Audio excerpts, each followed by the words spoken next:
Good evening. Ernest അക്കാഡമിയുടെ പുതിയൊരു ക്ലാസ്സിലേക്ക് ഏവർക്കും സ്വാഗതം. ഇന്ന് ഞാൻ നിങ്ങൾക്ക് എടുക്കുന്ന ക്ലാസ് ഇൻട്രൊഡക്ഷൻ ടു കമ്പ്യൂട്ടേഴ്സ്, അതായത് കമ്പ്യൂട്ടേഴ്സിന്റെ കമ്പോണൻസിനെ കുറിച്ചിട്ടാണ് ഞാൻ നിങ്ങളോട് പറയാനായിട്ട് ആഗ്രഹിക്കുന്നത്.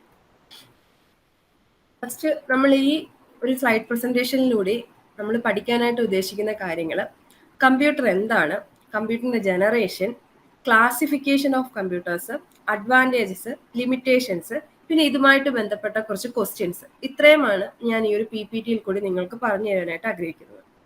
ഫസ്റ്റ്, കമ്പ്യൂട്ടർ എന്ന് പറഞ്ഞു കഴിഞ്ഞാൽ നമുക്ക് എല്ലാവർക്കും അറിയാം അല്ലേ? നമ്മളൊക്കെ ഒത്തിരി ഡെയിലി യൂസിലൊക്കെ നമ്മൾ ഉപയോഗിക്കാറുള്ളതാണ് കമ്പ്യൂട്ടർ എന്ന് പറഞ്ഞു കഴിഞ്ഞാൽ. ഇതൊരു ഇലക്ട്രോണിക് മെഷീൻ ആണ്. ഇതൊരു പ്രോഗ്രാമബിൾ മെഷീൻ ആണ്. അതായത് യൂസർ കൊടുക്കുന്ന ഇൻപുട്ടിനനുസരിച്ചിട്ട് ഔട്ട്പുട്ട് തരുന്ന ഒരു പ്രോഗ്രാമബിൾ മെഷീൻ ആണ് കമ്പ്യൂട്ടർ എന്ന് പറയുന്നത്. ഇതെന്ന് പറഞ്ഞു കഴിഞ്ഞാൽ നമ്മൾ കൊടുക്കുന്ന ഡേറ്റ അക്സെപ്റ്റ് ചെയ്യും, നമ്മൾ കൊടുക്കുന്ന ഡേറ്റയെ പ്രോസസ്സ് ചെയ്തതിനു ശേഷം നമുക്ക് അതിന് ഔട്ട്പുട്ട് പ്രൊഡ്യൂസ് ചെയ്യും. ഇത്രയും കാര്യങ്ങളാണ് ഒരു കമ്പ്യൂട്ടറിൽ മെയിൻ ആയിട്ട് നടക്കുന്ന കാര്യങ്ങൾ. നമ്മൾ ഒത്തിരി ചെറിയ ക്ലാസ് തൊട്ടേ പഠിക്കുന്ന കാര്യങ്ങൾ തന്നെയാണ്. അതായത് യൂസറിന്റെ ഇൻപുട്ട് സ്വീകരിച്ച് അതിനെ പ്രോസസ്സ് ചെയ്ത് നമുക്ക് കറക്റ്റ് ആയിട്ടുള്ള ഒരു ഔട്ട്പുട്ട് തരുന്നു. ഇതാണ് നമ്മൾ കമ്പ്യൂട്ടർ എന്നുകൊണ്ട് മെയിൻ ആയിട്ട് ഉദ്ദേശിക്കുന്ന കാര്യം. പിന്നെ ഈ കമ്പ്യൂട്ടറിന്റെ മറ്റൊരു പ്രത്യേകതയാണ് നമ്മൾ കൊടുക്കുന്ന ഡേറ്റ എല്ലാം സ്റ്റോർ ചെയ്ത് വെച്ചേക്കും. ഫ്യൂച്ചർ യൂസിന് വേണ്ടിയിട്ട് ഇത് സ്റ്റോർ ചെയ്ത് വെക്കും. ഇത്രയുമാണ് കമ്പ്യൂട്ടറിനെ കുറിച്ച് മെയിൻ ആയിട്ടും പറയാനുള്ള കാര്യം. ഫസ്റ്റ് തന്നെ അതൊരു ഇലക്ട്രോണിക് മെഷീൻ ആണ്. ഇതൊരു പ്രോഗ്രാമബിൾ മെഷീൻ ആണ്. പ്രോഗ്രാമബിൾ മെഷീൻ എന്ന് പറയാൻ കാരണം യൂസർ കൊടുക്കുന്ന ഇൻപുട്ടിനെ പ്രോസസ്സ് ചെയ്ത് യൂസറിന് തന്നെ ഔട്ട്പുട്ട് തരുന്നുണ്ട്. അതുകൊണ്ടാണ് നമ്മൾ ഇതിനെ ഒരു പ്രോഗ്രാമബിൾ മെഷീൻ എന്ന് പറയുന്നത്.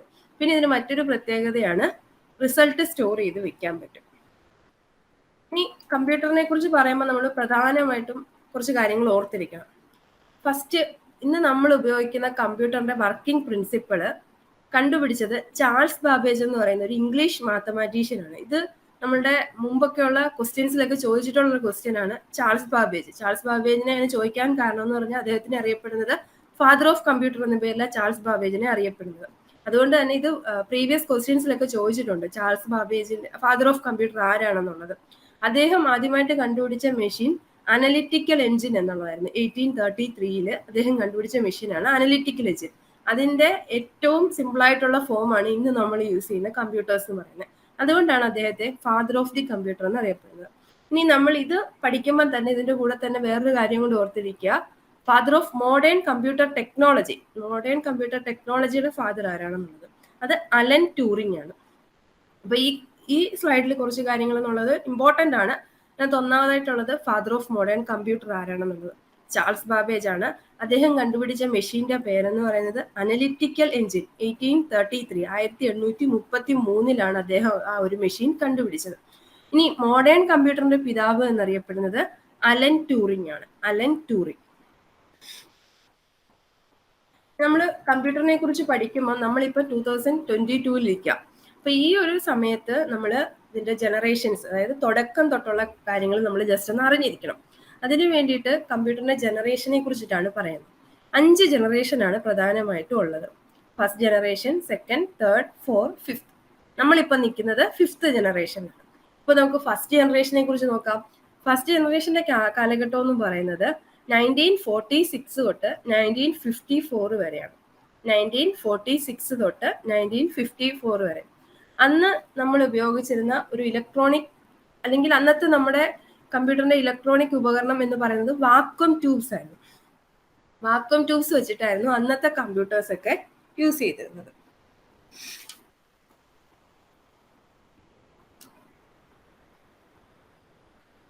ഇതിന്റെ പ്രത്യേകത എന്ന് പറഞ്ഞു കഴിഞ്ഞാൽ നമ്മൾ കൊടുക്കുന്ന ഇൻഫർമേഷൻ സ്റ്റോർ ചെയ്ത് വെക്കും. അത് സ്റ്റോർ ചെയ്യുന്നത് എപ്പോഴും സൗണ്ട് വേവ്സ് വെച്ചിട്ടായിരിക്കും നമ്മൾ കൊടുക്കുന്ന ഇൻഫർമേഷൻസ് എല്ലാം സ്റ്റോർ ചെയ്ത് വെക്കുന്നത്. പിന്നെ ഈ കാലഘട്ടത്തിൽ ഉപയോഗിച്ചുകൊണ്ടിരുന്ന കുറച്ച് കമ്പ്യൂട്ടേഴ്സിന്റെ പേരുകളാണ് താഴെ കൊടുത്തിരിക്കുന്നത്. മാർക്ക് 1, എനിയാക്ക്, എഡ്വാക്ക്, എഡ്സാക്ക്, യൂണിവാക്ക്. ഇങ്ങനെ 5 ടൈപ്പ് കമ്പ്യൂട്ടേഴ്സ് ആണ് ഫസ്റ്റ് ജനറേഷനിൽ ഉപയോഗിച്ചുകൊണ്ടിരുന്നത്. ഫസ്റ്റ് 1 എന്ന് പറയുന്നത് മാർക്ക് 1 ആണ്. മാർക്ക് 1 എന്ന് പറഞ്ഞു കഴിഞ്ഞാൽ ഹാർവസ്റ്റ് യൂണിവേഴ്സിറ്റി കണ്ടുപിടിച്ച ഒരു കമ്പ്യൂട്ടറാണ് മാർക്ക് 1 എന്ന് പറയുന്നത്. ഇത് arithmetic and logical operations perform ചെയ്യാൻ വേണ്ടിയിട്ടാണ് മാർക്ക് 1 എന്ന് പറയുന്ന കമ്പ്യൂട്ടർ യൂസ് ചെയ്തത്. അടുത്തതായിട്ടുള്ളത് എനിയാക്ക് ആണ്. എനിയാക്ക് എന്ന് പറഞ്ഞാൽ electronic numerical integrator and calculator. ഇത് 1946 പെൻസിൽവാനിയ യൂണിവേഴ്സിറ്റിയിലാണ് ഇത് ഡെവലപ്പ് ചെയ്തത്. ഇതിന്റെ പ്രത്യേകത എന്ന് പറഞ്ഞു കഴിഞ്ഞാൽ 350 feet long, 30 ton weight, 18,000 vacuum tubes, 70,000 resistors, 10,000 capacitors ഉള്ള കമ്പ്യൂട്ടറാണ് എന്തെന്ന് പറയുന്നത്, ENIAC എന്ന് പറയുന്നത്. ഈ ENIACനെയൊക്കെ നമ്മുടെ പ്രീവിയസ് ക്വസ്റ്റ്യൻസിൽ ചോദിച്ചിട്ടുള്ളത് ഒന്ന് അതിന്റെ ഫുൾ ഫോം ചോദിച്ചിട്ടുണ്ട്. പിന്നെ അതുപോലെ തന്നെ ഫസ്റ്റ് ജനറേഷനിൽ ഉപയോഗിച്ചിരുന്ന കമ്പ്യൂട്ടേഴ്സ് ഏതാണ്, കുറെ കമ്പ്യൂട്ടേഴ്സിന്റെ ലിസ്റ്റ് വന്നിട്ട് ഇതിൽ ഏതാണ് ഫസ്റ്റ് ജനറേഷൻ കമ്പ്യൂട്ടേഴ്സിൽ യൂസ് ചെയ്തിരുന്നത്, ഇങ്ങനെയൊക്കെ പ്രീവിയസ് നമ്മുടെ എക്സാംസിൽ ചോദിച്ചിട്ടുണ്ട്. ഇതൊക്കെ ഒന്ന് ശ്രദ്ധിച്ചേക്കുക. ഇനി അടുത്തതെന്ന് പറയുന്നത് എഡ്വാക്ക് ആണ്. എഡ്വാക്ക് എന്ന് പറഞ്ഞു കഴിഞ്ഞാൽ electronic discrete variable automatic computer എന്നാണ് എഡ്വാക്കിനെ അറിയപ്പെടുന്നത്. ഇത് 1950 ഡെവലപ്പ് ആയത്, 1950. ഇനി അടുത്തതെന്ന് പറയുന്നത് എഡ്സാക്ക് എന്നാണ്. എഡ്സാക്ക് എന്ന് പറഞ്ഞു കഴിഞ്ഞാൽ electronic delay storage automatic computer. ഇവിടെ ആ electronic delay storage automatic computer എന്ന് പറയുമ്പോൾ തന്നെ അതിന്റെ പ്രധാനമായിട്ടുള്ള കാര്യം എന്ന് പറഞ്ഞു കഴിഞ്ഞാൽ സ്റ്റോർഡ്, നമ്മൾ കൊടുക്കുന്ന ഡേറ്റയെ സ്റ്റോർ ചെയ്യുന്ന ടൈപ്പ് കമ്പ്യൂട്ടേഴ്സ് ആണ് എഡ്സാക്ക് എന്ന് പറയുന്നത്. ഇനി അടുത്തത് യുണിവാക്ക് 1 ആണ്. യുണിവാക്ക് എന്ന് പറഞ്ഞു കഴിഞ്ഞാൽ യൂണിവേഴ്സൽ ഓട്ടോമാറ്റിക് കമ്പ്യൂട്ടർ, അതാണ് യുണിവാക്കിന്റെ ഫുൾ ഫോം. ഇത് 1951 1951 ഇത് ഡെവലപ്പ് ആയത്. ഇതാണ് ആദ്യത്തെ കൊമേഴ്സ്യൽ കമ്പ്യൂട്ടർ എന്ന് പറയുന്നത്. ആദ്യത്തെ കൊമേഴ്സ്യൽ കമ്പ്യൂട്ടർ എന്ന് പറയുന്നത് യുണിവാക്ക് 1 ആണ്. യൂണിവേഴ്സൽ ഓട്ടോമാറ്റിക് കമ്പ്യൂട്ടർ അഥവാ യുണിവാക്ക് 1 ആണ് ആദ്യത്തെ കൊമേഴ്സ്യൽ കമ്പ്യൂട്ടർ എന്ന് പറയുന്നത്. ഇത് 1951 ഡെവലപ്പ് ആയത്. ഇനി അടുത്തതെന്ന് പറയുന്നത് limitations of first generation computers ആണ്. ലിമിറ്റേഷൻസ് എന്ന് പറയുമ്പോൾ ഞാൻ നേരത്തെ പറഞ്ഞതുപോലെ തന്നെ വാക്വം ട്യൂബ്സ് തന്നെ ആയതുകൊണ്ട് തന്നെ ഇത് ലാർജ് സൈസ് ആയിരുന്നു. അതായത് നമ്മുടെ ഒരു റൂമിന്റെ ഒക്കെ വലിപ്പമുള്ള കമ്പ്യൂട്ടേഴ്സ് ആയിരുന്നു ഫസ്റ്റ് ജനറേഷൻ കമ്പ്യൂട്ടേഴ്സ് എന്ന് പറയുന്നത്. അതുപോലെ തന്നെ പ്രോസസ്സിംഗ് സ്പീഡ് കുറവായിരുന്നു, സ്റ്റോറേജ് കപ്പാസിറ്റിയും കുറവായിരുന്നു. അപ്പൊ അത്തരം കമ്പ്യൂട്ടേഴ്സ് ആണ് ഫസ്റ്റ് ജനറേഷനിൽ ഉപയോഗിച്ചിരുന്നത്. ഇത് ധാരാളം കറണ്ട് ഉപയോഗിക്കുന്നത് കൊണ്ട് തന്നെ ധാരാളം ഹീറ്റ് പ്രൊഡ്യൂസ് ചെയ്യുകയും ചെയ്യുന്നുണ്ട്. പിന്നെന്ന് പറഞ്ഞു കഴിഞ്ഞാൽ their computing capabilities were limited, അതായത് ഇതിന് പ്രോസസ്സ് ചെയ്യാനുള്ള കേപ്പബിലിറ്റി ഒക്കെ കുറവായിരുന്നു. അതുപോലെ തന്നെ ഒരിക്കലും ആക്യുറേറ്റ് അല്ല, റിലയബിൾ അല്ല. പിന്നെ ഇവിടെ യൂസ് ചെയ്തുകൊണ്ടിരുന്നത് മെഷീൻ ലെവൽ ലാംഗ്വേജസ് ആയിരുന്നു ഇവിടെ യൂസ് ചെയ്തുകൊണ്ടിരുന്നത്. പിന്നെ ഞാൻ നേരത്തെ പറഞ്ഞല്ലോ, ഇഷ്ടംപോലെ വാക്വം ട്യൂബ്സ് യൂസ് ചെയ്യുന്നതുകൊണ്ട് തന്നെ ഇത് ഭയങ്കരമായിട്ട് എക്സ്പെൻസീവ് ആയിരുന്നു. ഇത്രയുമാണ് ഫസ്റ്റ് ജനറേഷൻ കമ്പ്യൂട്ടേഴ്സിന്റെ ലിമിറ്റേഷൻസ് എന്ന് പറയുന്നത്. നമുക്ക് നോക്കാം സെക്കൻഡ് ജനറേഷൻ. സെക്കൻഡ് ജനറേഷൻ എന്ന് പറഞ്ഞു കഴിഞ്ഞാൽ 1955 തൊട്ട് 1964 വരെയാണ്. 1955 തൊട്ട് 1964 വരെയാണ് ഉള്ള ജനറേഷൻ കമ്പ്യൂട്ടേഴ്സ് ആണ് സെക്കൻഡ് ജനറേഷൻ കമ്പ്യൂട്ടേഴ്സ് എന്ന് പറയുന്നത്. ഇവിടെ നമ്മൾ വാക്വം ട്യൂബ്സിന് പകരം യൂസ് ചെയ്തുകൊണ്ടിരുന്നത് ട്രാൻസിസ്റ്റേഴ്സ് ആണ്. ഫസ്റ്റ് ജനറേഷനിൽ നമ്മൾ വാക്വം ട്യൂബ്സ് ആണ് യൂസ് ചെയ്തിരുന്നത്. സെക്കൻഡ് ജനറേഷനിൽ നമ്മൾ ഉപയോഗിക്കുന്നത് ട്രാൻസിസ്റ്റേഴ്സ് ആണ്. ഈ സെക്കൻഡ് ജനറേഷനിലാണ് ഞാൻ നേരത്തെ പറഞ്ഞല്ലോ, ഫസ്റ്റ് ജനറേഷനിൽ മെഷീൻ ലെവൽ ലാംഗ്വേജസ് മാത്രമേ ഉണ്ടായിരുന്നുള്ളൂ. അത് മാറി കുറച്ച് ഹൈ ലെവൽ ആയിട്ടുള്ള കുറച്ച് ലാംഗ്വേജസ് ഡെവലപ്പ് ആയത് സെക്കൻഡ് ജനറേഷനിലാണ്. അതിന് എക്സാമ്പിൾ ആണ് ഫോർട്രാൻ. ഫോർട്രാൻ എന്ന് പറഞ്ഞാൽ ഫോർമുല ട്രാൻസാക്ഷൻ. അത് 1956 1956 അത് ഡെവലപ്പ് ചെയ്തത്. പിന്നെ അടുത്തതായിട്ടുള്ളത് ആൽഗോൾ. ആൽഗോൾ എന്ന് പറഞ്ഞാൽ അരിത്മെറ്റിക് ലാംഗ്വേജ്, അതാണ് ആൽഗോൾ എന്ന് പറയുന്നത്. അത് 1960 ആൽഗോൾ ഡെവലപ്പ് ആയത്. ഇനി അടുത്തതെന്ന് പറയുന്നത് കൊബോള്. കൊബോള് നമ്മളൊക്കെ കുറച്ച് പേരൊക്കെ പഠിച്ചിട്ടുള്ളതായിരിക്കും. കോമൺ ബിസിനസ് ഓറിയന്റഡ് ലാംഗ്വേജ്, അതാണ് കൊബോൾ എന്ന് പറയുന്നത്. 1960-61 ഈ കാലഘട്ടത്തിലാണ് കൊബോൾ ഡെവലപ്പ് ആയത്. അപ്പം സെക്കൻഡ് ജനറേഷനിൽ നമ്മൾ ഓർത്തിരിക്കുന്ന കാര്യം, ഇവിടെ യൂസ് ചെയ്തിരുന്നത് ട്രാൻസിസ്റ്റേഴ്സ് ആണ്. ഇവിടെ പ്രധാനമായിട്ടും 3 ടൈപ്പ് ഹൈ ലെവൽ ലാംഗ്വേജ് അവര് ഡെവലപ്പ് ചെയ്തെടുത്തു. ഏതൊക്കെയാണ്? ഫോർട്രാൻ അഥവാ formula transaction, Algol arithmetic language, COBOL common business oriented language. ഇങ്ങനെ 3 ടൈപ്പ് ഓഫ് ലാംഗ്വേജസ് ഈ കാലഘട്ടത്തിൽ ഉപയോഗിച്ചു. ഇനി അടുത്തതെന്ന് പറയുന്നത് സെക്കൻഡ് ജനറേഷൻ കമ്പ്യൂട്ടേഴ്സിന് എക്സാമ്പിൾ IBM 1620, IBM 1401, CDC 360. ഇതൊക്കെ സെക്കൻഡ് ജനറേഷൻ കമ്പ്യൂട്ടേഴ്സിന് എക്സാമ്പിൾ ആണ്. ഒന്നുകൂടെ പറയാം. IBM 1620, IBM 1401, CDC 360. ഇങ്ങനെ 3 ടൈപ്പ് കമ്പ്യൂട്ടേഴ്സ് ആണ് സെക്കൻഡ് ജനറേഷൻ കമ്പ്യൂട്ടേഴ്സിന് എക്സാമ്പിൾ ആയിട്ടുള്ളത്. പിന്നെ ഇതിന് കൂടുതൽ ഫാസ്റ്റ് ഒന്നും അല്ല എങ്കിലും ഫസ്റ്റ് ജനറേഷനുമായിട്ട് കമ്പയർ ചെയ്യുമ്പോൾ ഇതിന്റെ പ്രോസസ്സിംഗ് സ്പീഡ് കൂടുതലായിരുന്നു. പിന്നെ ഏറ്റവും വലിയൊരു ഗുണമെന്ന് പറഞ്ഞാൽ മറ്റേതൊരു റൂമിന്റെ വലിപ്പം ഉണ്ടായിരുന്നുണ്ടെങ്കിൽ ഇത് 51 സ്ക്വയർ ഫീറ്റിലേക്ക്, അതായത് കുറഞ്ഞ സൈസിലേക്ക് അത് മാറി. പിന്നെ മറ്റൊരു പ്രത്യേകത എന്ന് പറഞ്ഞു കഴിഞ്ഞാൽ ഇവിടുത്തെ എല്ലാം ഫസ്റ്റ് ജനറേഷനെ അപേക്ഷിച്ച് നോക്കുമ്പോൾ എല്ലാം ഫാസ്റ്റർ ആണ്, സ്റ്റോറേജ് കപ്പാസിറ്റി കൂടി, സൈസ് കുറഞ്ഞു. ഇതെല്ലാമാണ് സെക്കൻഡ് ജനറേഷൻ കമ്പ്യൂട്ടേഴ്സിന്റെ പ്രത്യേകതകൾ എന്ന് പറയും. ഇനി അടുത്തത് തേർഡ് ജനറേഷൻ ആണ്. തേർഡ് ജനറേഷൻ 1964 തൊട്ട് 1977 വരെ, അതായത് 1964 മുതൽ 1977 വരെയുള്ള കാലഘട്ടത്തിൽ യൂസ് ചെയ്തിരുന്ന കമ്പ്യൂട്ടേഴ്സ് ആണ് തേർഡ് ജനറേഷൻ കമ്പ്യൂട്ടേഴ്സ് എന്ന് പറയുന്നത്.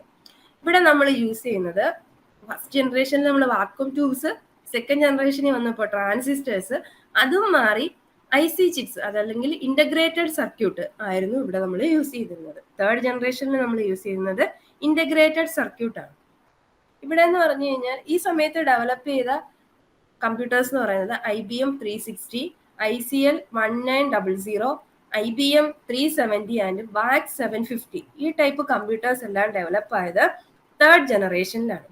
പിന്നെ നമ്മൾ മറ്റെടുത്ത് പഠിച്ച ലാംഗ്വേജ് ഏതൊക്കെയായിരുന്നു? ഫോർട്രാൻ, കൊബോള്, ആൽഗോള്.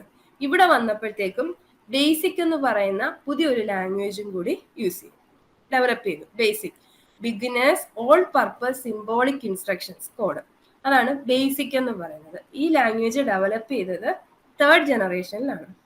ഇതിന്റെ പ്രത്യേകത എന്ന് പറഞ്ഞു കഴിഞ്ഞാൽ സൈസ് കുറവാണ്, സ്പീഡ് കൂട്ടി, അതുപോലെ തന്നെ ആക്യുറേറ്റ് ആക്കി, റിലയബിൾ ആക്കി, കുറച്ചുകൂടെ ക്ലിയർ റിലയബിൾ ആയിട്ടുള്ള ഒരു ഡിവൈസ് ആണ് തേർഡ് ജനറേഷൻ വന്നപ്പോഴത്തേക്കും ഉള്ളത്.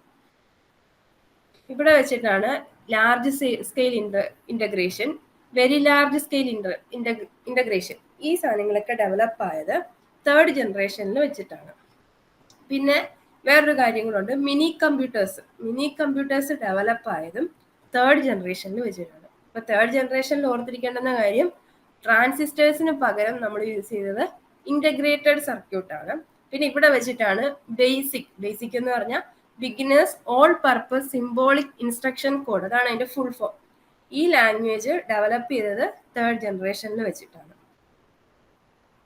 ഇനി അടുത്തതെന്ന് പറയുന്നത് ഫോർത്ത് ജനറേഷൻ എന്ന് പറഞ്ഞു കഴിഞ്ഞാൽ 1978 തൊട്ട് പ്രസന്റ്, ഈ സമയം വരെയും യൂസ് ചെയ്യുന്ന കമ്പ്യൂട്ടേഴ്സ് ഫോർത്ത് ജനറേഷൻ കമ്പ്യൂട്ടേഴ്സ് ആണ്. ഇവിടെ നമ്മൾ യൂസ് ചെയ്യുന്നത് മൈക്രോ പ്രോസസ്സർ ആണ് നമ്മളിവിടെ. ICക്ക് പകരം നമ്മളിവിടെ യൂസ് ചെയ്യുന്നത് മൈക്രോ പ്രോസസ്സർ ആണ്. ഇതിന് ഈ സമയത്ത് ഉപയോഗിക്കുന്ന കമ്പ്യൂട്ടേഴ്സ് ആണ് മൈക്രോ കമ്പ്യൂട്ടേഴ്സ്, അല്ലെങ്കിൽ നമ്മൾ ഇന്ന് യൂസ് ചെയ്യുന്ന പേഴ്സണൽ കമ്പ്യൂട്ടേഴ്സ് എല്ലാം ഫോർത്ത് ജനറേഷന് എക്സാമ്പിൾ ആണ്. ഇതിന്റെ പ്രത്യേകത എന്ന് പറഞ്ഞു കഴിഞ്ഞാൽ സൈസ് കുറെ കുറഞ്ഞു, അതായത് നമ്മുടെ ഡെസ്ക്ടോപ്പ്, നമ്മുടെ ലാപ്ടോപ്പ്, നമ്മുടെ പാം ടോപ്പ്, അങ്ങനെയുള്ള ഏറ്റവും ചെറിയ സൈസിലേക്ക് കമ്പ്യൂട്ടേഴ്സ് മാറി.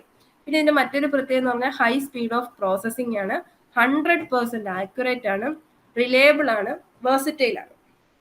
ഇതൊക്കെയാണ് ഫോർത്ത് ജനറേഷൻ കമ്പ്യൂട്ടേഴ്സിന്റെ പ്രത്യേകത എന്ന് പറഞ്ഞത്. പിന്നെ ഇന്ന് നമുക്കറിയാലോ, നമ്മൾ യൂസ് ചെയ്യുന്ന കമ്പ്യൂട്ടറിന്റെ സ്റ്റോറേജ് കപ്പാസിറ്റി നമുക്ക് എത്ര വേണേലും നമുക്ക് കൂട്ടാൻ പറ്റും.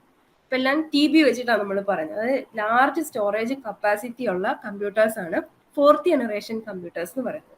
ഇവിടെ നമ്മൾ യൂസ് ചെയ്യുന്നത് മൈക്രോ പ്രോസസ്സർ ആണ്, അത് ഓർത്ത് വെച്ചിരിക്കുക, മൈക്രോ പ്രോസസ്സർ ആണ്.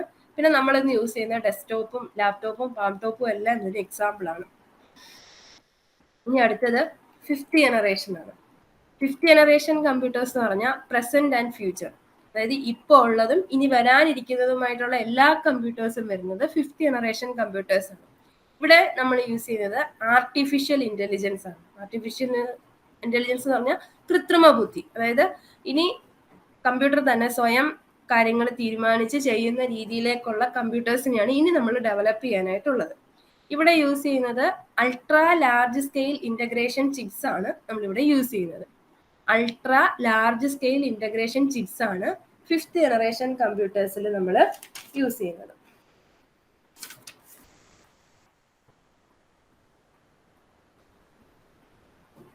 ഇനി ഞാൻ നേരത്തെ പറഞ്ഞല്ലോ, ഇതിന്റെ കമ്പ്യൂട്ടിംഗ് ഡിവൈസ് എന്ന് പറയുന്നത് എപ്പോഴും ആർട്ടിഫിഷ്യൽ ഇന്റലിജൻസ് ആയിരിക്കും. അത് ഏറ്റവും കൂടുതൽ അതിന്റെ ആവശ്യം നമുക്ക് വരുന്നത് ഗെയിംസ് പ്ലേയിങ്, അതായത് നമ്മൾ ഈ ചെസ്, ചെക്കർ അതുപോലുള്ള ഗെയിമുകളൊക്കെ കളിക്കുന്ന സമയത്ത് നമുക്ക് ആവശ്യമായിട്ട് വരും. പിന്നെ അതുപോലെ തന്നെ എക്സ്പേർട്ട് സിസ്റ്റംസ്, അതായത് നമ്മുടെ റിയൽ ലൈഫ് സിറ്റുവേഷൻസിൽ നമുക്ക് ഓരോ ഡിസിഷൻസ് എടുക്കേണ്ടതായിട്ട് വരും. അപ്പൊ ആ സമയത്ത് ഡിസിഷൻസ് എടുക്കുന്നതിന് വേണ്ടിയിട്ട്, പിന്നെ അതുപോലെ തന്നെ നാച്ചുറൽ ലാംഗ്വേജ് പറഞ്ഞാൽ ഹ്യൂമന്റെ ലാംഗ്വേജ് മനസ്സിലാക്കാൻ ന്യൂറൽ നെറ്റ്വർക്ക്, അതുപോലെ തന്നെ റോബോട്ടിക്സ്, ഈ ആവശ്യങ്ങൾക്കെല്ലാം ഇനി നമ്മൾ യൂസ് ചെയ്യുന്നത് ആർട്ടിഫിഷ്യൽ ഇന്റലിജൻസ് വെച്ചിട്ടുള്ള കമ്പ്യൂട്ടേഴ്സ് ആയിരിക്കും. മനസ്സിലായോ? ഇതാണ് 5th ജനറേഷൻ കമ്പ്യൂട്ടേഴ്സ് എന്ന് പറയുന്നത്. അവിടെ യൂസ് ചെയ്യുന്നത് ആർട്ടിഫിഷ്യൽ ഇന്റലിജൻസ് ആണ്. അവിടെ നമ്മൾ ഉപയോഗിക്കുന്ന ചിപ്പ് എന്ന് പറയുന്നത് ultra large scale integration chips ആയിരിക്കും ഇവിടെ നമ്മൾ യൂസ് ചെയ്യുന്നത്. ഇനി ഇപ്പൊ നമ്മൾ ജനറേഷൻ പഠിച്ചു കഴിഞ്ഞു. ജനറേഷൻ പഠിച്ചപ്പോൾ അറിയാലോ, 5 ജനറേഷൻ ആണുള്ളത്. ഫസ്റ്റ് ജനറേഷനിൽ വാക്വം ട്യൂബ്സ് യൂസ് ചെയ്തു. സെക്കൻഡ് ജനറേഷൻ വന്നപ്പോഴത്തേക്കും അവിടെ നമ്മൾ ട്രാൻസിസ്റ്റേഴ്സ് യൂസ് ചെയ്തു. തേർഡ് ജനറേഷൻ വന്നപ്പോഴത്തേക്കും നമ്മൾ അവിടെ മൈക്രോ പ്രോസസ്സേഴ്സ് യൂസ് ചെയ്തു. തേർഡ് ജനറേഷൻ വന്നപ്പോഴത്തേക്കും നമ്മൾ IC ഇന്റഗ്രേറ്റഡ് സർക്യൂട്ട് യൂസ് ചെയ്തു.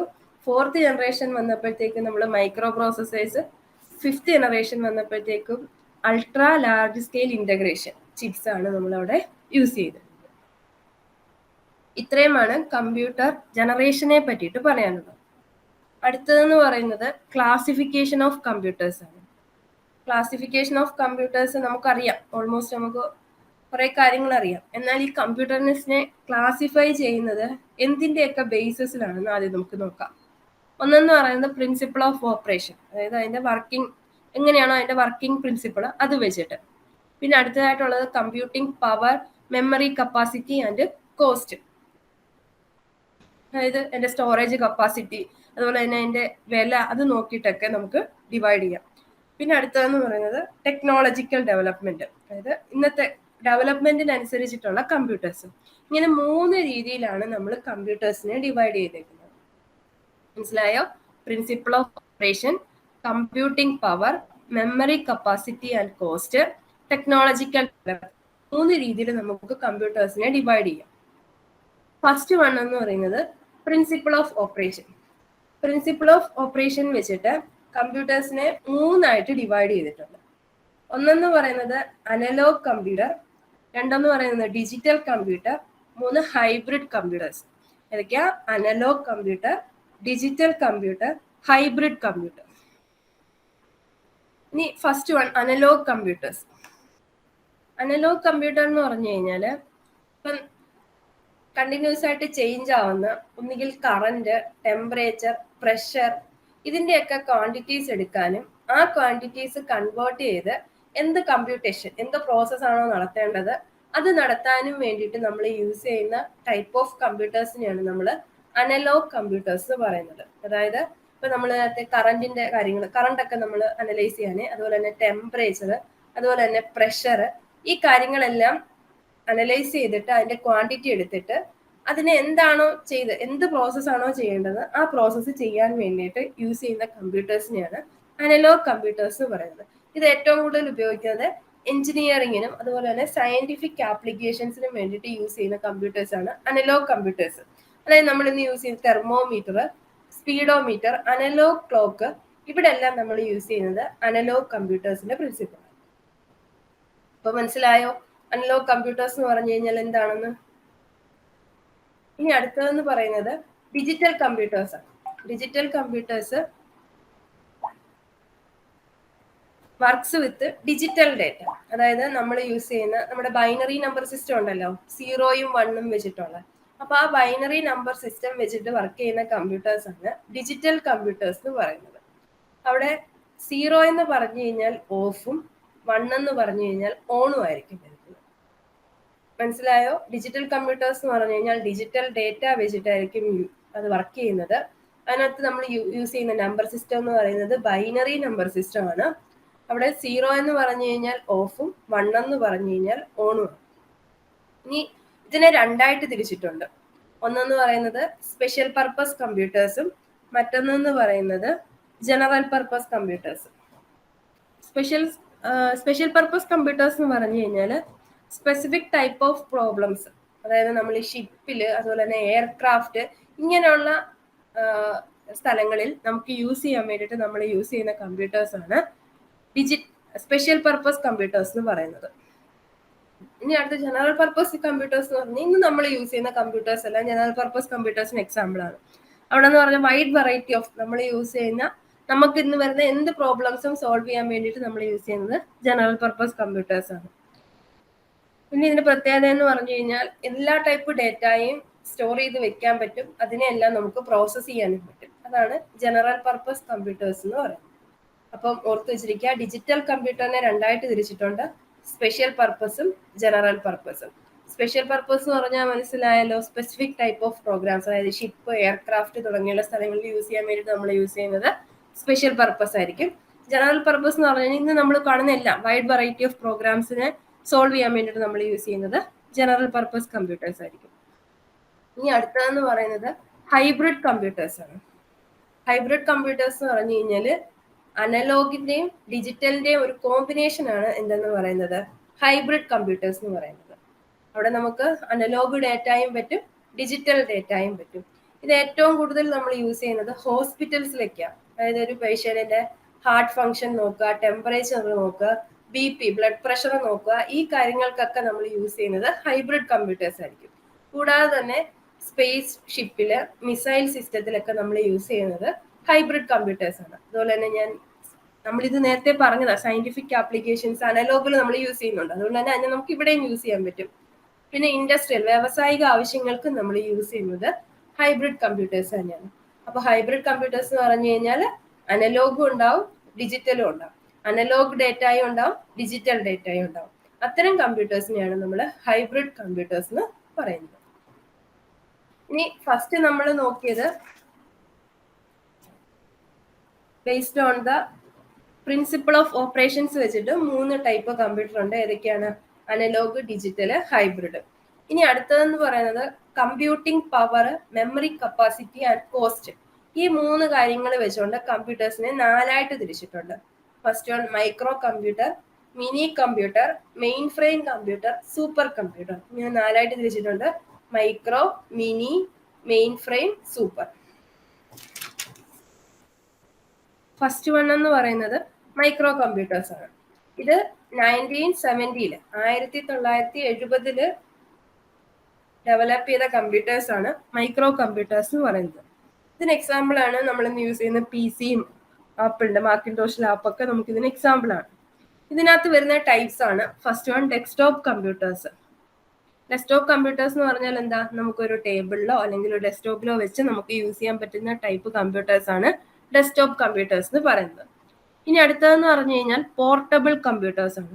പോർട്ടബിൾ എന്ന് പറയുമ്പോൾ ആ വേർഡിനകത്ത് തന്നെയുണ്ട് എന്താ? Carried from one place to another. ഒരു സ്ഥലത്ത് നിന്ന് മറ്റൊരു സ്ഥലത്തേക്ക് നമുക്ക് ക്യാരി ചെയ്യാൻ പറ്റുന്ന എല്ലാ ടൈപ്പ് കമ്പ്യൂട്ടേഴ്സിനെയും നമുക്ക് പോർട്ടബിൾ എന്ന് പറയാം. അതിന് എക്സാമ്പിൾ ആണ് നോട്ട്ബുക്ക് കമ്പ്യൂട്ടേഴ്സ്, നമ്മുടെ സിമ്പിൾ ആയിട്ടുള്ള നമ്മുടെ മൊബൈൽ ഫോൺസ്, അതുപോലെ തന്നെ നമ്മുടെ ലാപ്ടോപ്പ്, ഇതെല്ലാം ഇതിന് എക്സാമ്പിൾ ആണ് പോർട്ടബിൾ കമ്പ്യൂട്ടേഴ്സ്. പിന്നെ മറ്റൊന്നാണ് ലാപ്ടോപ്പ് കമ്പ്യൂട്ടർ. ലാപ്ടോപ്പ് കമ്പ്യൂട്ടറിനെ കുറിച്ച് നമുക്ക് അറിയാവുന്ന കാര്യങ്ങൾ തന്നെയാണ്, നമ്മുടെ ലാപ്പിൽ വെച്ചിട്ട് യൂസ് ചെയ്യാൻ പറ്റുന്ന കമ്പ്യൂട്ടേഴ്സ്. ഇനി മറ്റൊന്നെന്ന് പറയുന്നത് പാം ടോപ്പിനെന്ന് പറഞ്ഞു കഴിഞ്ഞാൽ അതും പോർട്ടബിൾ ആണ്. പിന്നെ അതിന് കീബോർഡ് ഉണ്ടാവില്ല. അതിന്റെ സ്ക്രീന് തന്നെയാണ് ഇൻപുട്ട് ഡിവൈസ് ആയിട്ടും ഔട്ട്പുട്ട് ഡിവൈസ് ആയിട്ടും വർക്ക് ചെയ്യുന്നത്. അത്തരം കമ്പ്യൂട്ടേഴ്സിനെയാണ് നമ്മൾ പാം ടോപ്പ് കമ്പ്യൂട്ടേഴ്സ് അല്ലെങ്കിൽ ഡിജിറ്റൽ ഡയറി അല്ലെങ്കിൽ നോട്ട്ബുക്ക്, PDA ഇങ്ങനെല്ലാം അറിയപ്പെടുന്നത് പാം ടോപ്പ്.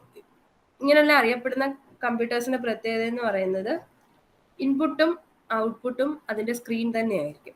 നമ്മൾ യൂസറിന്റെ ഇൻപുട്ട് വാങ്ങിക്കുന്നതും ആ സ്ക്രീൻ തന്നെ, നമുക്ക് ഔട്ട്പുട്ടിൽ തരുന്നതും ആ ഒരു സ്ക്രീൻ തന്നെയായിരിക്കും. ഇനി അടുത്തതെന്ന് പറയുന്നത് മിനി കമ്പ്യൂട്ടർ ആണ്. മിനി കമ്പ്യൂട്ടർ എന്ന് പറഞ്ഞു കഴിഞ്ഞാൽ അത് ഡെവലപ്പ് ചെയ്തത് 1960-ലാണ്. 1960 ഡെവലപ്പ് ചെയ്ത കമ്പ്യൂട്ടേഴ്സ് ആണ് മിനി കമ്പ്യൂട്ടേഴ്സ് എന്ന് പറയുന്നത്. ഇതിന്റെ പ്രത്യേകത എന്ന് പറയുന്നത് ഒരു സെക്കൻഡില് 5 മില്യൺ ഇൻസ്ട്രക്ഷൻസ് എക്സിക്യൂട്ട് ചെയ്യും. ഒരു സെക്കൻഡില് 5 മില്യൺ ഇൻസ്ട്രക്ഷൻസ് എക്സിക്യൂട്ട് ചെയ്യുന്ന ടൈപ്പ് ഓഫ് കമ്പ്യൂട്ടേഴ്സ് ആണ് മിനി കമ്പ്യൂട്ടേഴ്സ് എന്ന് പറയുന്നത്. ഇതിനകത്ത് 2 അതിൽ കൂടുതലോ പ്രോസസ്സേഴ്സ് ഉണ്ടാവും. ഇത് ഏറ്റവും കൂടുതൽ യൂസ് ചെയ്യുന്നത് ചെറിയ ചെറിയ കമ്പനികളിലൊക്കെയാണ്. മീഡിയം സൈസ്ഡ് കമ്പനീസിലാണ് ഇത് ഏറ്റവും കൂടുതൽ യൂസ് ചെയ്യുന്നത്. ഇതിന്റെ പ്രത്യേകത എന്ന് പറഞ്ഞു കഴിഞ്ഞാൽ ഇതിൽ ഒരു സെൻട്രലൈസ്ഡ് സിസ്റ്റം ആയിരിക്കും. അതായത് പ്രോസസ്സർ ഒന്നേ ഉണ്ടാവുള്ളൂ, പക്ഷേ ടെർമിനൽ വഴി കുറേ സിസ്റ്റങ്ങൾ കണക്ട് ചെയ്തിരിക്കും. അത്തരം കമ്പ്യൂട്ടേഴ്സുകളാണ് മിനി കമ്പ്യൂട്ടേഴ്സ് എന്ന് പറയുന്നത്. ഇതിന് എക്സാമ്പിൾ ആണ് വാക്സ് 8800, AS400. ഇതെല്ലാം ഇതിന് എക്സാമ്പിൾ ആണ്. ഇനി അടുത്തതെന്ന് പറയുന്നത് main frame computers. Mainframe computers 1975 develop ആയത്. 1975. ഇതിന്റെ പ്രത്യേകത എന്ന് പറഞ്ഞു കഴിഞ്ഞാൽ മൾട്ടിപ്പിൾ ടാസ്ക് മൾട്ടിപ്പിൾ യൂസേഴ്സിന് സെയിം ടൈമിൽ പെർഫോം ചെയ്യാൻ പറ്റും. അതായത് ഒന്നിൽ കൂടുതൽ ആൾക്കാർക്ക് ഒരേ സമയം പ്രവർത്തിക്കാൻ പറ്റുന്ന കമ്പ്യൂട്ടേഴ്സ് ആണ് മെയിൻ ഫ്രെയിം കമ്പ്യൂട്ടേഴ്സ് എന്ന് പറയുന്നത്. മിനി കമ്പ്യൂട്ടറിന് 5 മില്യൺ ആയിരുന്നെങ്കിൽ ഇവിടെ 16 മില്യൺ ഇൻസ്ട്രക്ഷൻസ് പെർ സെക്കൻഡ്. ഒരു സെക്കൻഡിൽ 16 മില്യൺ ഇൻസ്ട്രക്ഷൻസ് നമുക്ക് എക്സിക്യൂട്ട് ചെയ്യാൻ പറ്റും. ഇതിന് എക്സാമ്പിൾ ആണ് NEC 610, DEC 10. ഇതൊക്കെ ഇതിന് എക്സാമ്പിൾ ആണ്. ഇതിന്റെ വേറൊരു പ്രത്യേകത എന്ന് പറയുന്നത് ഒരു സമയത്ത് തന്നെ 50,000 യൂസേഴ്സിനെ വെച്ചിട്ട് വർക്ക് ചെയ്യാൻ പറ്റും. 50,000. ഈ മിനി കമ്പ്യൂട്ടേഴ്സിനാണെങ്കിൽ അവിടെ 4,000 കണക്റ്റഡ് യൂസേഴ്സ് മാത്രമേ ഉണ്ടാവുള്ളൂ. മെയിൻ ഫ്രെയിമിലാണെങ്കിൽ 50,000 യൂസേഴ്സിനെ ഒരേ സമയം കണക്ട് ചെയ്യാൻ പറ്റും. ഇത് ഏറ്റവും കൂടുതൽ യൂസ് ചെയ്യുന്നതെന്ന് പറഞ്ഞാൽ ഗവൺമെന്റൽ ഓർഗനൈസേഷൻസ്, അതായത് കുറേ ഡേറ്റയെ പ്രോസസ്സ് ചെയ്യാനോ അങ്ങനെയൊക്കെ ഉള്ളത്, അതുപോലെ തന്നെ വ്യാവസായിക ആവശ്യങ്ങൾക്ക്, പിന്നെ സ്റ്റാറ്റിസ്റ്റിക്കൽ കാര്യങ്ങളൊക്കെ വരുമ്പോഴാണ് നമ്മൾ ഏറ്റവും കൂടുതൽ യൂസ് ചെയ്യാറുള്ളത്. ഇനി അടുത്തതെന്ന് പറയുന്നത് സൂപ്പർ കമ്പ്യൂട്ടറാണ്. ഇത് 1980 ഡെവലപ്പ് ചെയ്ത കമ്പ്യൂട്ടേഴ്സാണ് സൂപ്പർ കമ്പ്യൂട്ടേഴ്സ് എന്ന് പറയുന്നത്. ഇതിന്റെ പ്രത്യേകത എന്ന് പറഞ്ഞാൽ ബിഗ്ഗസ്റ്റ് ഇൻ സൈസ്, എക്സ്പെൻസീവ് ആണ്. ബാക്കിയുള്ള എല്ലാ കമ്പ്യൂട്ടേഴ്സിനെയും വെച്ച് നോക്കുമ്പോൾ ഇത് എക്സ്പെൻസീവുമാണ്, സൈസ് വലുതുമാണ്. അതാണ് ഇതിന്റെ പ്രത്യേകത എന്ന് പറയുന്നത്. പിന്നെ ഇതിന്റെ വേറൊരു പ്രത്യേകത എന്ന് പറഞ്ഞു കഴിഞ്ഞാൽ സ്റ്റോറേജ് കപ്പാസിറ്റി ഭയങ്കര കൂടുതലാണ്. ലാർജ് സ്റ്റോറേജ് കപ്പാസിറ്റി ഉണ്ടായിരിക്കും. പിന്നെ ഇതിന്റെ വേറൊരു പ്രത്യേകത എന്ന് പറയുന്നത് trillions of instructions in 1 second. ഒരു സെക്കൻഡിൽ തന്നെ ട്രില്യൺസ് ഓഫ് ഇൻസ്ട്രക്ഷൻസിനെ പ്രോസസ് ചെയ്യാൻ പറ്റും. പിന്നെ ഇത് ഏറ്റവും കൂടുതൽ യൂസ് ചെയ്യുന്നത് വെതർ ഫോർകാസ്റ്റിംഗ്, കാലാവസ്ഥാ വ്യതിയാനങ്ങളുടെ സമയത്ത്, അതുപോലെ തന്നെ animated graphics like Hollywood movies, fluid dynamic calculations, nuclear energy research, ഈ സ്ഥലങ്ങളിലെല്ലാം നമ്മൾ യൂസ് ചെയ്യുന്നത് സൂപ്പർ കമ്പ്യൂട്ടേഴ്സ് ആയിരിക്കും. അപ്പൊ ഇത്രയുമാണ് കമ്പ്യൂട്ടേഴ്സിന്റെ ടൈപ്സ് എന്ന് പറയുന്നത്. ഞാനൊന്ന് പറഞ്ഞത് ഒന്നുകൂടെ പറയാം. കമ്പ്യൂട്ടേഴ്സിനെ പല രീതിയിൽ നമുക്ക് ഡിവൈഡ് ചെയ്യാം. ഒന്നെന്ന് പറയുന്നത് based on principles of operation, പിന്നെ computing power, memory capacity and cost, പിന്നെ അതിന്റെ ടെക്നിക്കൽ ഡെവലപ്മെന്റ്. ഈ 3 രീതിയിൽ ഇതിനെ ഡെവലപ്പ് ചെയ്യാം. ഫസ്റ്റ് നമ്മൾ പറഞ്ഞത് പ്രിൻസിപ്പിൾ ഓഫ് ഓപ്പറേഷൻസ്. അത് വെച്ചിട്ട് നമുക്ക് analogue computer, digital computer, hybrid computer, 3 രീതിയിൽ നമുക്ക് അതിനെ ഡിവൈഡ് ചെയ്തിട്ടുണ്ട്. ഇനി അടുത്തത് നമ്മളെന്ന് പറയുന്നത് size, power, memory capacity, cost. കമ്പ്യൂട്ടറിന്റെ power, memory capacity and cost, ഈ രീതിയിൽ 4ആയിട്ട് ഡിവൈഡ് ചെയ്തിട്ടുണ്ട്. Micro computers, mini computers, mainframe computers, super computers. ഇനി നമുക്ക് പഠിക്കാനുള്ളത് അഡ്വാൻറ്റേജസ് ഓഫ് കമ്പ്യൂട്ടേഴ്സ്. ഞാൻ പറയാതെ തന്നെ നമുക്ക് എല്ലാവർക്കും അറിയാവുന്ന കാര്യങ്ങൾ തന്നെ അഡ്വാൻറ്റേജസ്. ഫസ്റ്റ് വൺ എന്ന് പറയുന്നത് high processing speed with high reliability. അറിയാലോ, പ്രോസസിങ് സ്പീഡ് എപ്പോഴും ഹൈ ആയിരിക്കും, പിന്നെ അതുപോലെ തന്നെ റിലയബിൾ ആയിരിക്കും. പിന്നെ മറ്റൊരു പ്രത്യേകത എന്ന് പറഞ്ഞാൽ large volume of information stored. ഏത് ടൈപ്പ് ഡേറ്റ വേണമെങ്കിലും നമുക്ക് ഇവിടെ എന്ത് ചെയ്യാൻ പറ്റും, സ്റ്റോർ ചെയ്ത് വെക്കാൻ പറ്റും. പിന്നെ നമ്മൾ കൊടുക്കുന്ന എന്ത് കോംപ്ലിക്കേറ്റഡ് ആയിട്ടുള്ള പ്രോഗ്രാമിനും solution at very high speed, maximum സ്പീഡിൽ നമുക്ക് ഔട്ട്പുട്ട് കിട്ടും. പിന്നെ അതുപോലെ തന്നെ ഈ ക്ലറിക്കൽ വർക്ക്, നമ്മുടെ ഓഫീസുകളിലൊക്കെ ക്ലറിക്കലായിട്ടുള്ള കുറേ ഡേറ്റ സ്റ്റോർ ചെയ്യാനും അതുപോലുള്ള കാര്യങ്ങളൊക്കെ ഡേറ്റ സേവ് ചെയ്യാനും ഒക്കെ പറ്റുന്നത് കമ്പ്യൂട്ടേഴ്സ് ഉള്ളത് കൊണ്ടാണ്. ഇല്ലെങ്കിൽ നമ്മളിതെല്ലാം സ്റ്റോർ ചെയ്യണം, നമ്മളെല്ലാം എഴുതി വെക്കണം, പിന്നെ അതെല്ലാം കറക്റ്റായിട്ട് കീപ്പ് ചെയ്യണം. അപ്പം നമുക്ക് അത്രത്തോളം പ്രോസസ്സിങ് കോസ്റ്റും കാര്യങ്ങളും ഒക്കെ വരുന്നുണ്ട്. അപ്പം അത് കുറയ്ക്കാൻ വേണ്ടിയിട്ട് ഇത് കമ്പ്യൂട്ടേഴ്സ് നമുക്ക് യൂസ് ചെയ്യാൻ പറ്റും. പിന്നെ ഇന്ന് നമുക്കറിയാലോ, നമ്മുടെ അന്തരീക്ഷത്തിൽ തന്നെ സാറ്റലൈറ്റിന്റെ പ്രവർത്തനങ്ങളിൽ, അതുപോലെ തന്നെ പ്രകൃതിയുമായിട്ടുള്ള ബന്ധപ്പെട്ട കാര്യങ്ങൾക്കെല്ലാം നമുക്ക് എഫിഷ്യന്റ് ആയിട്ട് പ്രവർത്തിക്കുന്നതാണ് നമ്മുടെ കമ്പ്യൂട്ടേഴ്സ്. ഇനി അടുത്തതെന്ന് പറയുന്നത് ലിമിറ്റേഷൻസ് ആണ്. ലിമിറ്റേഷൻ എന്ന് പറഞ്ഞു കഴിഞ്ഞാൽ നമ്മളൊരു കമ്പ്യൂട്ടർ വാങ്ങുമ്പോൾ ഇനിഷ്യലി നമുക്ക് നല്ല കോസ്റ്റ് ചിലവാകും. നല്ല കമ്പ്യൂട്ടേഴ്സ് നോക്കുമ്പോൾ നല്ല രൂപയും ചിലവാകും. അതായത് ഇനി മറ്റൊരു പ്രശ്നം എന്ന് പറഞ്ഞു കഴിഞ്ഞാൽ, ഞാൻ നേരത്തെ പറഞ്ഞ കോംപ്ലിക്കേറ്റഡ് ആയിട്ടുള്ള എല്ലാ പ്രോബ്ലംസും സോൾവ് ചെയ്യണം. പക്ഷെ അത് സോൾവ് ചെയ്യണമെന്നുണ്ടെങ്കിൽ നമ്മൾ അതിന് കറക്റ്റ് ആയിട്ടുള്ള മെത്തേഡ്, എന്താണ് ചെയ്യേണ്ടതെന്നുള്ളത് നമ്മൾ ലോജിക്ക് അതിന് പറഞ്ഞു കൊടുക്കണം. അപ്പം ഒരു ബേസിക് നോളജ് ഉണ്ടെങ്കിൽ മാത്രമേ നമുക്കിത് പ്രവർത്തിപ്പിക്കാൻ പറ്റത്തുള്ളൂ. അതാണ് വേറൊരു പ്രശ്നം എന്ന് പറയുന്നത്. പിന്നെ ഇതിന്റെ മറ്റൊരു പ്രശ്നം എന്ന് പറഞ്ഞു കഴിഞ്ഞാൽ, ഇതിന് സ്വന്തമായിട്ട് എറേഴ്സ് കറക്റ്റ് ചെയ്യാനുള്ള, അല്ലെങ്കിൽ എന്താണോ തെറ്റെന്ന് മനസ്സിലാക്കി അത് തിരുത്താനുള്ള ഒരു കാര്യം കമ്പ്യൂട്ടേഴ്സിന് ഇല്ല. ഇത്രയുമൊക്കെയാണ് കമ്പ്യൂട്ടേഴ്സിന്റെ ലിമിറ്റേഷൻസ് എന്ന് പറയുന്നത്. കോസ്റ്റ് കൂടുതലായിരിക്കും. അതുപോലെ തന്നെ ഒരു പ്രാഥമിക ബേസിക് നോളജ് ഉണ്ടെങ്കിൽ മാത്രമേ നമുക്കിത് വർക്ക് ചെയ്യാൻ പറ്റുള്ളൂ. പിന്നെ എന്ന് പറഞ്ഞു കഴിഞ്ഞാൽ സ്വന്തമായിട്ട് എറേഴ്സിനെ ഒന്നും കറക്റ്റ് ചെയ്യാനുള്ള ഒരു കപ്പാസിറ്റി ഇതിന് ഇല്ല. ഇത്രയുമാണ് ഞാൻ ഇന്ന് നിങ്ങളോട് പറയാനായിട്ട് ആഗ്രഹിച്ചത്. അപ്പൊ നമ്മൾ ഇന്നത്തെ ക്ലാസ്സിൽ നമ്മൾ ചർച്ച ചെയ്തത് കമ്പ്യൂട്ടേഴ്സ് എന്താണ്, കമ്പ്യൂട്ടേഴ്സിന്റെ ജനറേഷൻ, അതിന്റെ ടൈപ്സ്, പിന്നെ അഡ്വാൻറ്റേജസ്, ഡിസഡ്വാൻറ്റേജസ്. നമുക്ക് കുറച്ച് ക്വസ്റ്റ്യൻസ് നോക്കിയാലോ. Which is the sequence in which computer operates? Computer operate ചെയ്യുന്നതിന്റെ സീക്വൻസ് എങ്ങനെയാണ്? നമ്മൾ ആദ്യം പറഞ്ഞ കാര്യം, ഇൻപുട്ട് ഔട്ട്പുട്ട് പ്രോസസ് ആണോ, ഇൻപുട്ട് പ്രോസസ് ഔട്ട്പുട്ട് ആണോ, പ്രോസസ് ഇൻപുട്ട് ഔട്ട്പുട്ട് ആണോ, ഔട്ട്പുട്ട് പ്രോസസ് ഇൻപുട്ട് ആണോ? കറക്റ്റ് ആൻസർ എന്ന് പറയുന്നത് ബി ആണ്. കറക്റ്റ് ആൻസർ എന്ന് പറയുന്നത് ബി ആണ്. രണ്ടാമത്തെ question, which is the first general purpose programmable electronic computer? General purpose programmable electronic computer. ENIAC ആണോ, EDVAC ആണോ, EDSAC ആണോ, UNIVAC ആണോ? EDVAC ആണ്. What type of device is computer? Computer എന്ന് പറയുന്നത് എന്ത് ടൈപ്പ് ഓഫ് ഡിവൈസ് ആണ്? ഇലക്ട്രിക്കൽ ഡിവൈസ് ആണോ, ഇലക്ട്രോണിക് ഡിവൈസ് ആണോ, ഇലക്ട്രോ മാഗ്നറ്റിക് ഡിവൈസ് ആണോ, ഇലക്ട്രോ മെക്കാനിക്കൽ ഡിവൈസ് ആണോ? ഇലക്ട്രോണിക് ഡിവൈസ് ആണ്. Computer is an electronic device. നമ്മൾ ഫസ്റ്റ് പഠിച്ച കാര്യമാണ്. ഞാൻ നേരത്തെ പറഞ്ഞത്, who is considered as father of computer? Charles Babbage, Lon Likert, John Mauchly, MV Wilkes. ഏതാണ് ആൻസർ? എ ആണ്, Charles Babbage. What is the main electronic component of first generation computers? First generation കമ്പ്യൂട്ടേഴ്സിൽ ഉപയോഗിച്ചിരുന്ന electronic component ഏതാണ്? Integrated circuit ആണോ, micro process ആണോ, transistors ആണോ, vacuum tubes ആണോ? Answer vacuum tubes ആണ്. Robotics comes under dash generation? Robotics ഏത് ജനറേഷനിലാണ് ഉണ്ടായത്?